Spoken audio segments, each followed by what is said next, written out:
on a 24-hour virtual run. It's called the Yeti 24-hour challenge. What you do is you will run every 4 hours for 5 miles.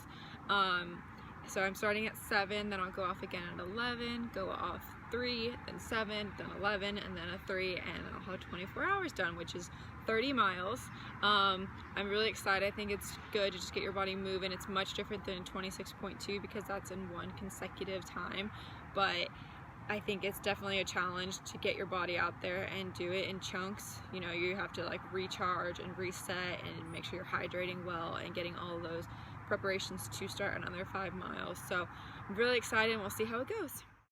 This is the mile marker running log. These are the times going off: 7:30, 11 a.m., 3 p.m., 7 p.m., 11 p.m., and 3 a.m. So my typical mileage is always 30 right now for the weeks, which means I go 5 miles for some easy days, and my low day is 4, then my high day is 6, and that's been doing for 2 weeks. So running 30 miles in 24 hours is going to be a huge challenge for me. It's not too bad that it's going to mess up my entire week of mileage, just because I'm not training yet for my marathon. I still have 4 weeks out from training for Chicago, which I'm super excited about, and I hope it still happens. But this race should be a challenge. It should be really fun to accomplish. I typically run 7:15 to 7:30s during my just 5 mile days. My 4 miles days are the same, depends on the weather, but I typically run that kind of pace. I think for this I'm going to be running more in the 8:30s to about 9, just because there is so many different times that you go off, and so I want to make sure that I can actually finish and feel good about it. Jack said he might run with me, maybe a walk or something. I don't know if I'll run every single one, but maybe we'll go for a 5 mile walk around 7 p.m. because that will be, I think, more of a challenge than nighttime ones rather than the daytime ones, because I'm not a night person, so I think it's going to be a huge challenge, but I think they'll be really fun. And I'm super excited. I'm about to head out on leg 1 at 7:30, so I'll be heading out on this run, and then my next one will be at 11:30. So between each leg, I'm going to roll out with this roller that I have. I also have this roller, which really helps. I prefer using this one. I'm going to drink 40 ounces of water and also be getting in a good nutritious meal that won't hurt my stomach during that 4-hour break between my runs. So I just finished my first leg, 5 miles, started at 7:32, 37:59, which is pretty quick. My average pace was a 7:35, so it was a little bit quicker than what I imagined, but here we go. That was leg 1. Leg 2 will be coming up at 11 o'clock. Alright, so this is wave number 2. It is getting hotter in Florida, so we will see how this goes, but it is currently 11:07 and I'm heading out for the second run. Alright, so that was the second leg of my run. Pace was 7:32, so pretty similar to the first leg. I tried to control it more, but obviously it didn't work.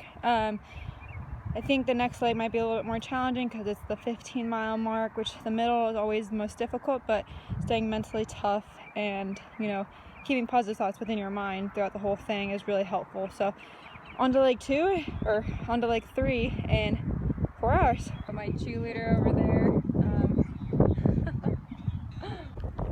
So it's kind of windy, so this video might sound a little funny, but I'm heading out on number 3. Y'all saw my cheerleader.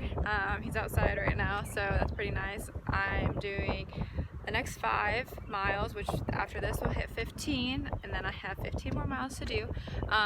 It is currently 3 o'clock in the afternoon, so I'm starting this leg. I do my mileage very strange. I go from, if I'm doing 5 miles, I go halfway point and then I count backwards because I think it's just easier. The halfway point is always extremely difficult for runners. Personally, that's what I think. And so I think once I hit this 15-mile mark, it's going to get easier to do all these miles. Plus, it's going to get nice and cool, hopefully, when it hits 7, 11, and 3 a.m. So I'm pretty excited. I'm running at 3 p.m. is pretty hot, so I feel for my athletes right now, and I feel for their pain that I suffer through the heat, but we got this, and we're about to go do it. Let's do this. Alright, another 5 miles in. I started that at 3:03. 7:30 pace, so I'm getting a little bit quicker, but it's getting a little bit harder every run.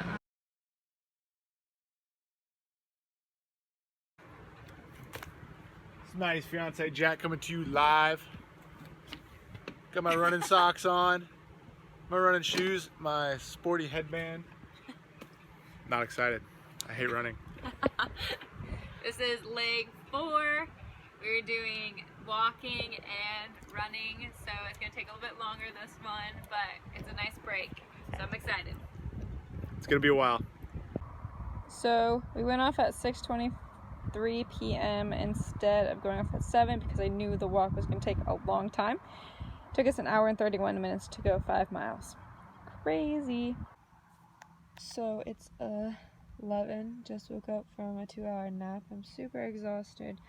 It is pitch black. I don't own a treadmill, so I'm doing it outside, but I gotta get this 5 miles in and then 3. Alright, so I started at 11:04 p.m. This is leg 5. I ran 8:11 and it's pretty spooky outside. Running in the dark, and I just woke up too.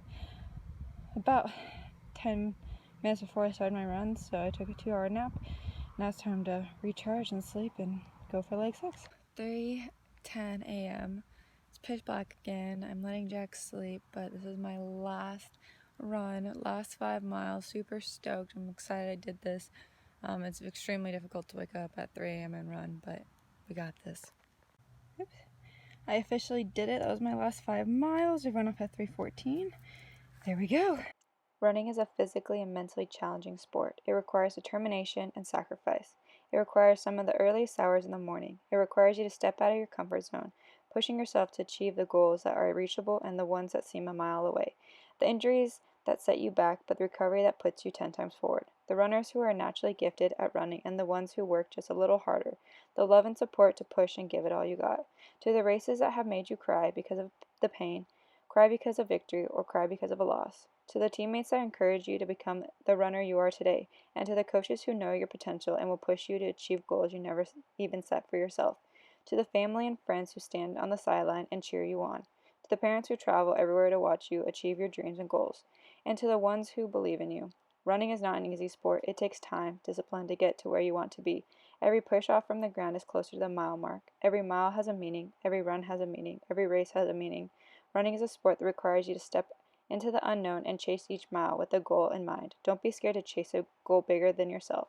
To the runners who are able to log high mileage, to the runners who have smaller mileage, to the runners who are capable of running 1,000,000 miles an hour, and to the runners who go at a steady, easy pace. Every runner has a different ability and a gift of running, so don't waste the gift you are given.